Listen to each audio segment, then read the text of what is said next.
Chapainawabganj Mahananda battalion ৫৯ বিজিবির টহল দল শিবগঞ্জ সীমান্তে বিপুল পরিমাণ নেশা জাতীয় ট্যাবলেট এবং সিরাপ উদ্ধার। চাঁপাইনবাবগঞ্জ জেলা প্রতিনিধি মোহাম্মদ শেতাউর রহমানের প্রতিবেদনে। চাঁপাইনবাবগঞ্জ মহানন্দা ব্যাটালিয়ন ৫৯ বিজিবির টহল দল শিবগঞ্জ সীমান্তে বিপুল পরিমাণ নেশা জাতীয় ট্যাবলেট এবং সিরাপ উদ্ধার করে।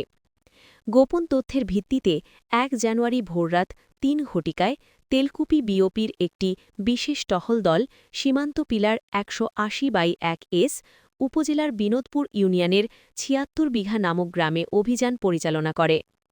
অভিযানকালে একটি প্লাস্টিকের বস্তায় রক্ষিত মালিকবিহীন ২,৮৮০ পিস ভারতীয় নেশা জাতীয় ট্যাবলেট টেনসিউইন এবং ফেন্সিডিলের বিকল্প ২৪ বোতল নেশা জাতীয় চকোপ্লাস সিরাপ উদ্ধার করতে সক্ষম হয়। আটককৃত মাদকদ্রব্যের বিষয়ে ব্যাপারে আইনি ব্যবস্থা নেওয়া হয়েছে বলে মহানন্দা ব্যাটালিয়ন ৫৯ বিজিবির অধিনায়ক লেফটেন্যান্ট কর্নেল গোলাম কিবরিয়া সত্যতা নিশ্চিত করেছেন।